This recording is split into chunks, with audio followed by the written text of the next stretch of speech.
Les doy la más cordial bienvenida a su programa Entérate, el espacio de difusión de las actividades institucionales, académicas y de actualización del Tribunal Electoral. En esta oportunidad les compartimos más de las ponencias dictadas en el Foro Internacional La Discriminación Racial y Afrodescendientes en México, evento que tuvo como objetivo analizar el contexto internacional y nacional para prevenir la discriminación racial, sensibilizar a la población sobre la autoidentificación afrodescendiente como un grupo específico y visibilizarlos para reconocer sus importantes aportes en la vida económica, política y cultural de México. En esta oportunidad presentamos el inicio del panel 3, Política Pública y Acciones a Emprender, que contó con la participación como moderador de Enrique Guadarrama López, segundo visitador de la Comisión Nacional de los Derechos Humanos, y del pastor Elías Murillo Martínez, experto del Comité para la Eliminación de la Discriminación Racial en Naciones Unidas. Con estas interpretaciones les invitamos a que nos acompañen con las ponencias de esta sesión de trabajo. Comenzamos. Este día, Política Pública y Acciones a Emprender. Tercer panel, y me permito presentar al doctor Enrique Guadarrama López, moderador. Es egresado con mención honorífica de la Facultad de Derecho de la Universidad Nacional Autónoma de México. Obtuvo el grado de doctor en Derecho por la Universidad Complutense de Madrid, recibiendo el Magna Cum Laude. El doctor Guadarrama es profesor titular en la Facultad de Derecho de la Universidad Nacional Autónoma de México. Ha sido profesor en el Instituto Tecnológico Autónomo de México, en la Universidad Anáhuac y en el Instituto Tecnológico de Estudios Superiores de Monterrey. En la Comisión Nacional de los Derechos Humanos ha ocupado los cargos de subdirector de estudios y calificación, asesor jurídico del presidente, director general de quejas y orientación y segundo visitador general. En la Universidad Nacional Autónoma de México fue becario y técnico académico del Instituto de Investigaciones Jurídicas, así como abogado auxiliar del Defensor de los Derechos Universitarios. Asimismo, fue doctor general de estudios de legislación universitaria, coordinador de asesores del abogado general, director general de servicios generales y director general de asuntos jurídicos. Es autor de diversos libros en materia de derecho mercantil, derecho universitario y derecho de los consumidores. Ha ocupado diversos cargos en la Procuraduría General de la República y en la Procuraduría General del Consumidor. Enrique Guadarrama López tiene en estos momentos la palabra. Política Pública y Acciones a Emprender.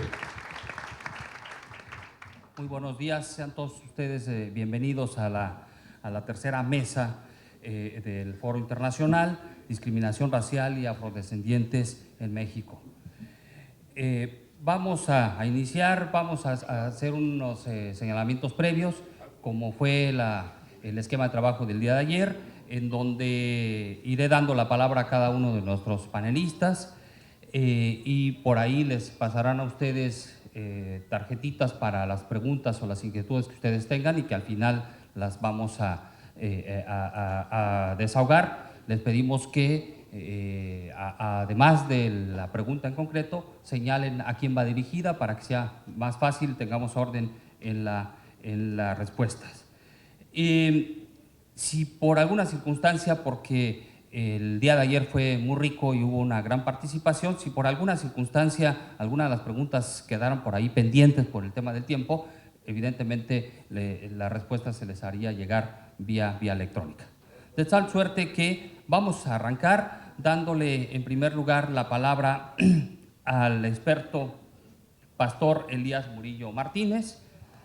Es abogado con especialidad en Derecho Ambiental, cuenta con un diplomado en Derechos Humanos, es experto en Derechos Humanos y Derecho Internacional Humanitario, en asuntos étnicos y ambientales, así como en los sistemas universal e interamericano de protección, en procesos de formulación y evaluación de políticas para grupos afrodescendientes e indígenas. Actualmente es miembro del Comité para la Eliminación de la Discriminación Racial de la Organización de las Naciones Unidas. También es investigador adscrito al Grupo de Investigación sobre Igualdad Racial, Diferencias Culturales, Conflictos Ambientales y Racismo en las Américas Negras de la Universidad Nacional de Colombia. En 2007 fue condecorado con la Medalla al Mérito Militar en Derechos Humanos y Derecho Internacional Humanitario General José Hilario López Valdés. De igual forma, es autor de la iniciativa que derivó en la resolución 64/169 de la Asamblea General de las Naciones Unidas, promovida por Colombia, a través de la cual se programó el 2011 como el Año Internacional de los Afrodescendientes. Tiene la palabra Pastor Elías Murillo Martínez. Muchísimas gracias.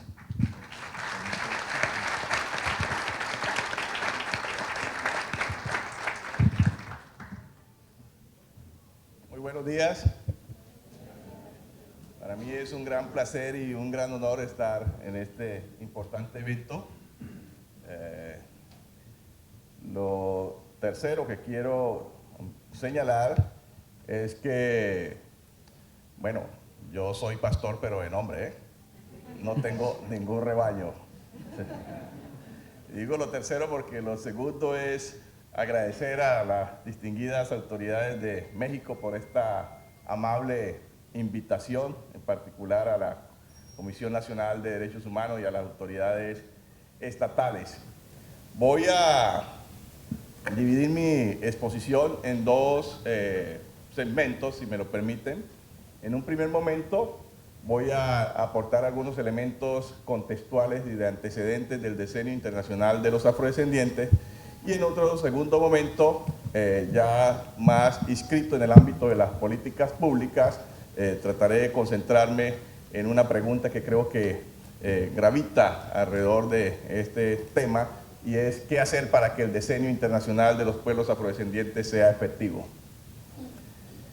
En lo que concierne a los antecedentes, creo que el decenio hunde sus raíces a la Conferencia Regional de las Américas, preparatoria a la Conferencia de Durban, que tuvo lugar en el año 2000 en Santiago de Chile. Y digo que hunde sus raíces allá en esta conferencia en la medida en que antes de Santiago, la población afrodescendiente no era considerada como un sujeto colectivo. Se hablaba de afrocolombianos, afromexicanos, afroargentinos, etc. Pero en el concierto internacional no había una expresión con la cual se pudiera aglutinar a esta población y referirse a ellos de manera particular. En Santiago y luego ratificado en Durban surgió el concepto de afrodescendientes para referirse a los hijos de las víctimas que sobrevivieron a la trata transatlántica y sus migraciones posteriores. Aquí podemos mirarlo desde una perspectiva, digamos, negativa, el concepto, como está la definición, pero también se puede definir los afrodescendientes como el conjunto de familias o de individuos que comparten una historia y que tienen una relación campo-ciudad y unas prácticas tradicionales o unas normas especiales que los distinguen de otro grupo étnico, para mencionarlo de alguna manera. En Santiago y Durban pues surgió el concepto de afrodescendiente, y desde allí se incorporó de manera progresiva en la agenda internacional y vinieron a ser parte o a ser reconocidos como sujetos de derecho internacional considerados en su sentido más amplio.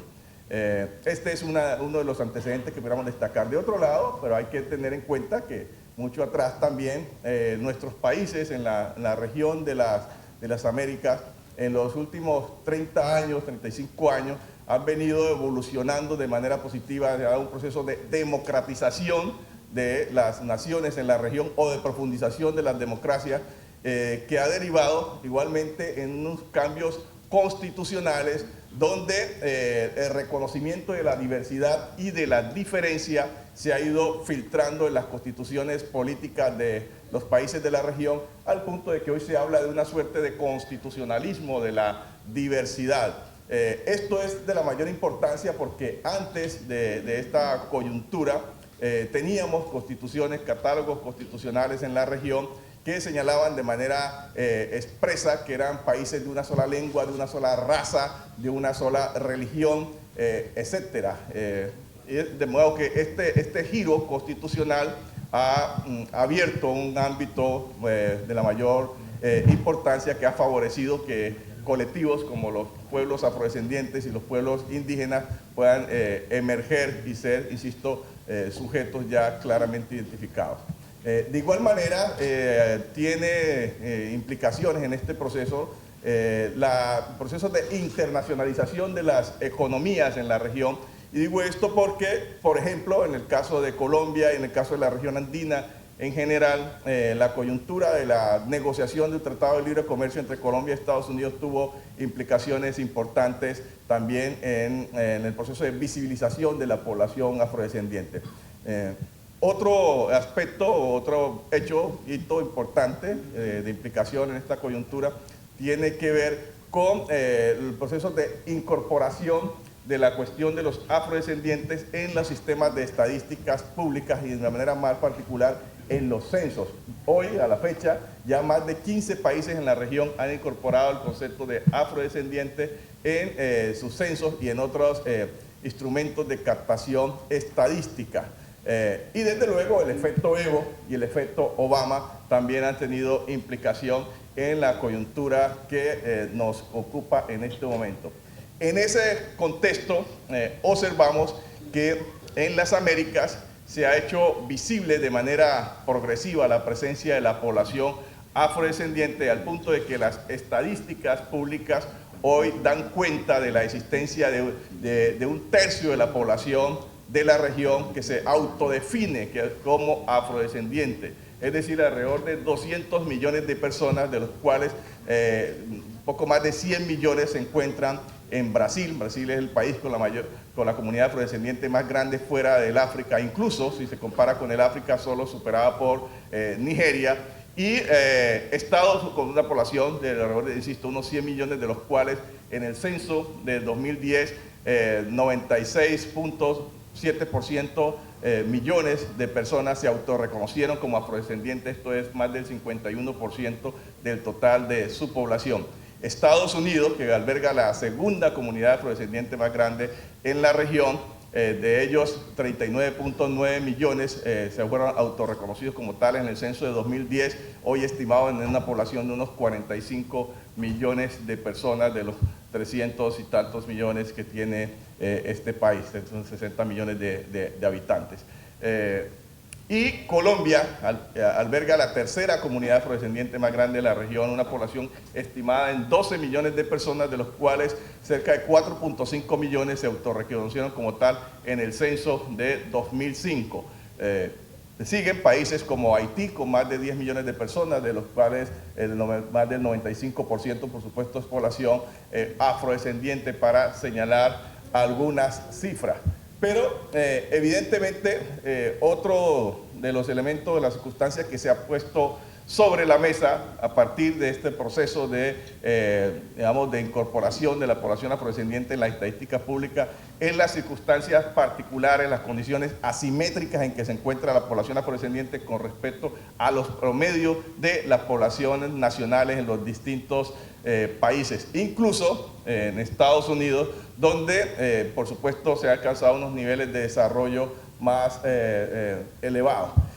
Para empezar, por ejemplo, en Estados Unidos un afroamericano tiene en promedio, recibe $1 con respecto frente a $6 que en promedio tiene un ciudadano de raza blanca en este país. Tiene 6 veces menos oportunidades, digamos, económicas en Estados Unidos.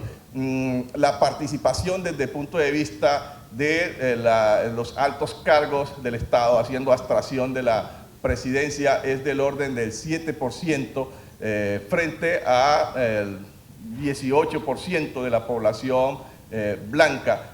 Otros indicadores, por ejemplo, en el campo político, en el ámbito, el Senado de Estados Unidos, que tiene 100 senadores, en este momentico no hay ninguno que sea afroamericano. El más reciente y último fue hoy presidente Barack Obama, que es por supuesto la excepción que confirma la regla. En el ámbito y un tema que es palpitante hoy, que tiene que ver con la situación en el sector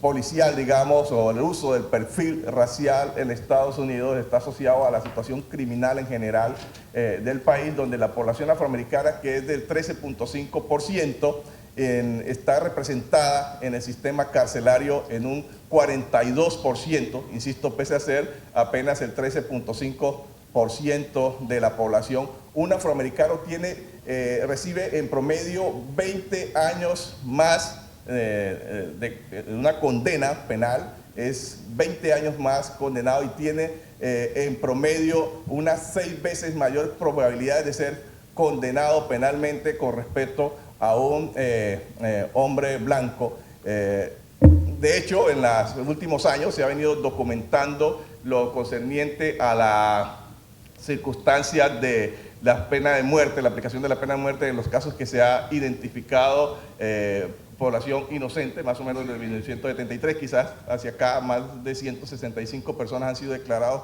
inocentes y eso más del 50% son afroamericanos. Para señalar apenas algunos datos estadísticos, en Estados Unidos la población afroamericana, a datos del 2008, era alrededor del 30% de los recolectores de basura. Sin embargo, los cargos de médicos, abogados y contadores, que son los más lucrativos en la región, esta población solo está representada en un 5%. En el ámbito de la vivienda, un afroamericano tiene en promedio, digamos, la población afroamericana tiene acceso en un 46% a la vivienda, en cambio el hombre blanco tiene el doble de posibilidades. Todas estas cifras y los hechos recientes, si nos remitimos al mes de agosto del año pasado y los más recientes actualmente, pues dan cuenta o explican de alguna manera cómo no son hechos nuevos, sino en realidad, bueno, este es un mensaje un poco amable que acaba de llegar, estaba en la introducción, que son, digamos, circunstancias estructurales. Lo que quiero señalar es que el racismo y la discriminación racial es un fenómeno estructural. En el caso de Estados Unidos esto es evidente porque ha habido una cultura estadística, pero en general en la región de las Américas este es un fenómeno que es generalizado. En Brasil, un afroamericano de Brasil, que insisto tiene el 50% de la población, más del 50% de población afrodescendiente, su participación en el ingreso per cápita es apenas de un 20%, son más del doble de la población pobre del país.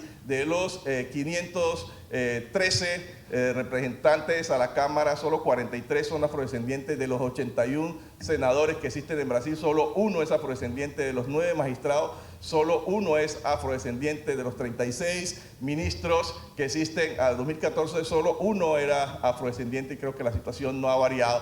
Y bueno, podríamos seguir hablando, Perú, etcétera, Ecuador y desde luego Colombia, pero ya el tiempo nos acosa. En esas circunstancias, el desafío de adoptar políticas públicas para la población afrodescendiente en la región implica reconocer que estas no surgen como generación espontánea. Las políticas públicas que tienen pues sus 3 marcos fundamentales, que son el marco legal, el marco institucional y el marco instrumental, están mediadas por una serie de modelos, entre los cuales está el modelo de la mediatización, el modelo de la acción corporativa silenciosa, el modelo de la oferta pública, que es el que debería primar, y que no hay tiempo para detenernos en estos aspectos, pero bueno, la realidad es otra. No obstante estas circunstancias, en la región se ha avanzado de manera sustantiva en la adopción de leyes de cuotas o de medidas de acción afirmativa en favor de la población afrodescendiente.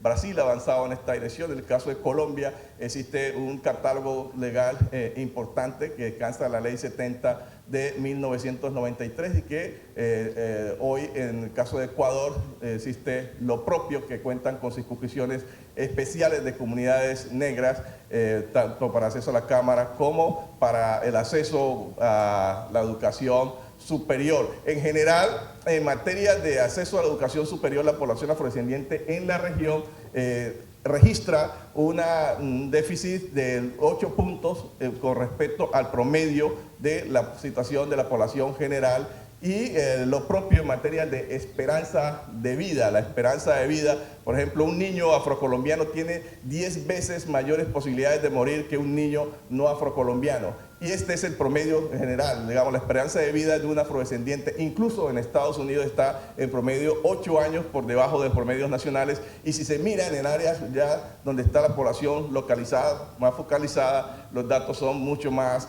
complejos. Yo, por ejemplo, soy del departamento de Chocó, en Colombia, y el censo de 2005 arrojó una esperanza de vida de 58 años para la población afrodescendiente, de la población chocuana, mientras que el promedio nacional es del orden de 71 y 73 años para hombres y mujeres respectivamente. Y esa es la cuestión generalizada, digamos, en el contexto de la región. Ahora bien, ¿qué hacer para que el Decenio Internacional de los Afrodescendientes sea efectivo? La Organización de las Naciones Unidas, además de la resolución 68/237, que, como se ha destacado, tiene sus orígenes en una iniciativa que presentó Colombia. Colombia propuso en el año 2009, presentó a la tercera Comisión de las Naciones Unidas un proyecto de resolución orientado a un decenio internacional en favor de los afrodescendientes, que luego en las negociaciones derivó inicialmente en un año y ahora felizmente en el mes de diciembre de 2013 en un decenio.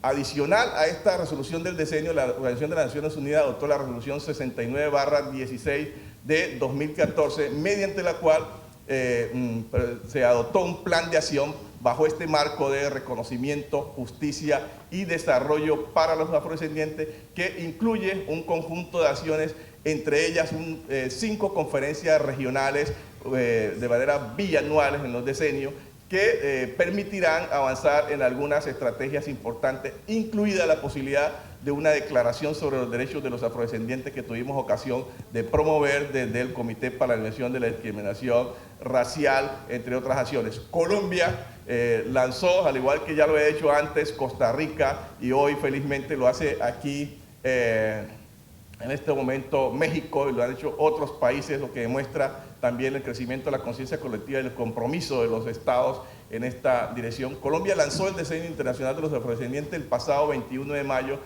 justamente con una estrategia de una campaña que tuvimos a bien proponer, que es la Hora contra el Racismo. Bajo el eslogan, el 21 de mayo Colombia le pone la cara al racismo. El 21 de mayo es el Día Mundial de la Diversidad y es el Día Nacional de la Población Afrocolombiana. Bajo ese eslogan, Colombia lanzó la campaña y realizó una movilización social a nivel nacional a través de las redes sociales y los medios de comunicación, con mensajes institucionales que se divulgaron por horario AAA en las cadenas privadas de televisión, mediante lo cual se convocaba a todo el país a ponerle la cara al racismo. En ese proceso se logró impactar a más de 9 millones de personas. Ahora mismo, al concluir aquí, le voy a rogar aquí a nuestros amigos del sistema que se permitan pasarnos apenas 2 ejemplos de los mensajes que transmitimos en esa oportunidad, mensajes grabados por la Selección Colombiana de Fútbol, por el señor Kofi Annan, entre otros, insisto, referentes nacionales, internacionales, que convocaron al país entero. El propósito es que, imitando la Hora del Planeta, esta es una iniciativa que tuve a bien presentarle al país, al gobierno, y fue acogida, que imitando la Hora del Planeta, el 21 de mayo de 2016 podamos hacer una movilización global, es decir, bajo el eslogan o el propósito, pues, de ponerle la cara al racismo a nivel global, con acciones pedagógicas, con acciones utilizando las redes sociales. Ayer podíamos observar que Google, por ejemplo, hubo un incidente racista en Google. Pues bueno, lo que esperamos es que el 21 de mayo los afrodescendientes y la cuestión de los afrodescendientes pueda estar en Google, pero de una manera positiva, reflejada, y que todos ciudadanos, desde los niños hasta los adultos, en cualquier rincón del planeta se puedan manifestar de una u otra forma el contra del racismo a nivel global, bajo el entendido de que a problemas globales, soluciones globales.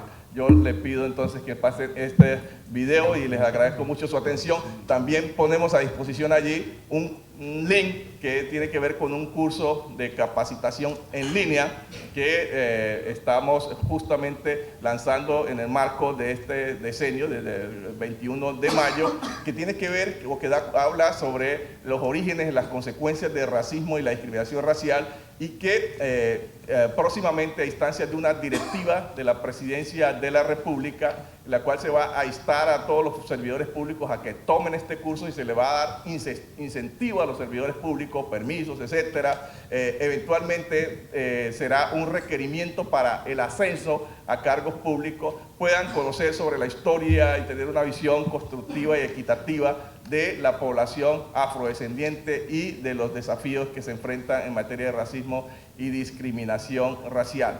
Hay un entendimiento claro en la región y todos estos hechos históricos, y este es un elemento quizás para concluir que debemos tener muy presente, que reitero mucho y a propósito de los hechos de Estados Unidos, porque fue el fundamento para hizo parte del discurso filosófico al momento de adoptar las leyes sobre los derechos civiles, que apenas cumple 50 años o cumplió 50 años en el mes de julio pasado, y es que no se puede tomar a alguien que ha estado encadenado por años, liberarlo, ponerlo en la línea de arranque, decirle que ahora está libre para competir con los demás y creer sinceramente que con ellos hemos actuado con toda justicia. Hombres y mujeres de todos los pueblos nacen con las mismas capacidades, pero la capacidad no es solo cuestión de nacimiento, la capacidad se ve ampliada o disminuida según la familia con que se vive, la escuela a la que se asiste, el grado de pobreza o de riqueza que uno lo rodea. Es el producto de cientos de fuerzas invisibles que surgen, afectan al pequeño infante, al niño y finalmente al hombre. Muchas gracias.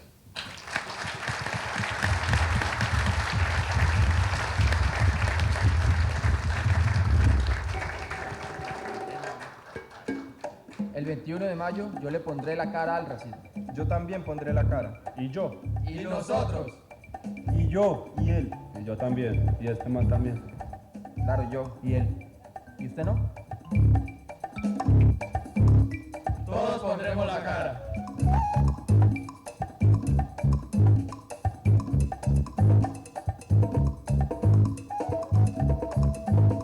Todos por un nuevo país. Paz, equidad, educación. Ministerio del Interior.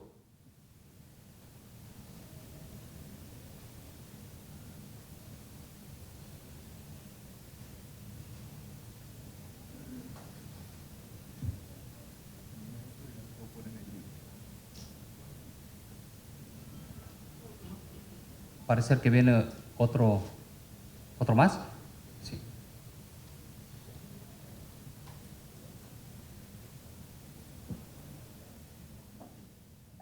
Is one in which all stand against racism. I salute Colombia and all others who are standing against racism. On the 21st of May, we must all, you and I, say no to racism.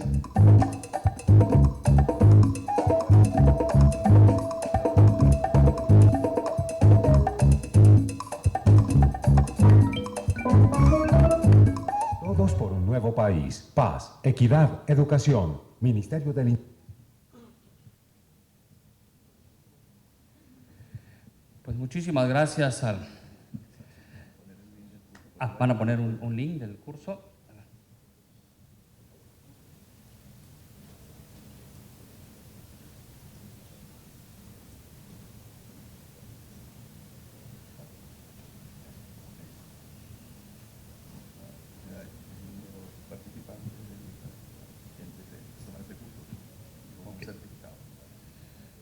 Ahí está pues el link para que a su disposición para su acceso.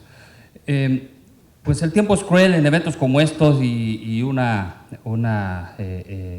hay que hacer el señalamiento de que como los panelistas, el número de panelistas es considerable y muy importante, muy interesante lo que vamos a escuchar de cada uno de ellos. Por eso la insistencia en tratar de respetar el tiempo asignado, que en su momento se les indicó, de 15 minutos.